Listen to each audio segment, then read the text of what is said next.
ധർമ്മസ്ഥല ക്ഷേത്രത്തിന്റെ പേരുള്ള micro finance സംഘം വഴി കോടികളുടെ തട്ടിപ്പ് നടത്തുന്നതായി പരാതി.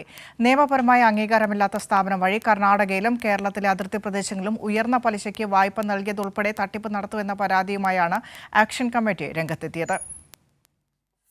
കുടുംബശ്രീ മാതൃകയിലുള്ള സ്വയം സഹായ സംഘങ്ങളുണ്ടാക്കി Shri Kshetra Dharmasthala rural development programme bank business correspondent ട്രസ്റ്റിന്റെ പേരിലാണ് മൈക്രോ ഫിനാൻസ് വായ്പാ വിതരണവും പണപ്പിരിവും.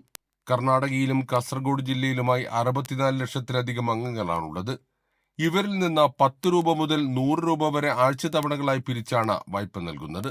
കർണാടകയിൽ കുടുംബശ്രീ മാതൃകയിലുള്ള സ്വയം സഹായ സംഘങ്ങൾക്ക് സഞ്ജീവനി പദ്ധതിയിൽ 3.5% പലിശയ്ക്ക് വായ്പ ലഭിക്കും.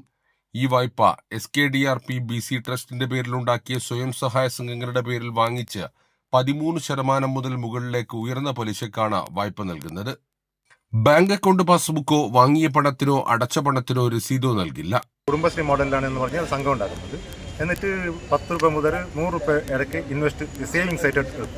എന്നിട്ട് അവർ ലോൺ നൽകി അവർ നൽകുന്ന ബാങ്ക് സ്റ്റേറ്റ്മെൻറ്റോ കാര്യങ്ങളോ ഒന്നുമില്ല. അവർ നൽകുന്ന സ്റ്റേറ്റ്മെൻറ്റാണ് പറയുന്നത് SBI ആയിട്ട് ടൈ അപ്പ് ഉണ്ട്. SBIന്റെ കാര്യങ്ങളോ ബാങ്കോ സീലോ സിഗ്നേച്ചറോ ഒന്നും ഇതിനകത്ത് കാണുന്നു. വായ്പക്കാരെ ഇൻഷുറൻസ് ചെയ്യാനെന്ന പേരിലും പണം പിരിക്കുന്നുണ്ട്.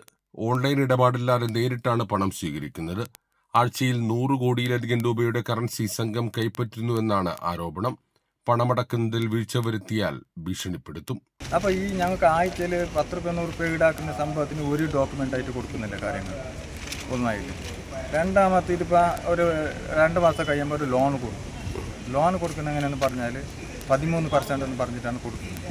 20 വർഷത്തിലധികമായി കാസർഗോഡ് ജില്ലയിലും ട്രസ്റ്റിന്റെ പ്രവർത്തനമുണ്ട്. ധർമ്മസ്ഥല ക്ഷേത്രത്തിന്റെയും അധികാരി വീരേന്ദ്ര ഹെഗ്ഡെയുടെയും കുടുംബാംഗങ്ങളുടെയും ചിത്രം പതിപ്പിച്ച പാസ്ബുക്കാണ് പണപ്പിരിവിനായി ഉപയോഗിക്കുന്നതെന്നാണ് ആക്ഷൻ കമ്മിറ്റി പറയുന്നത്.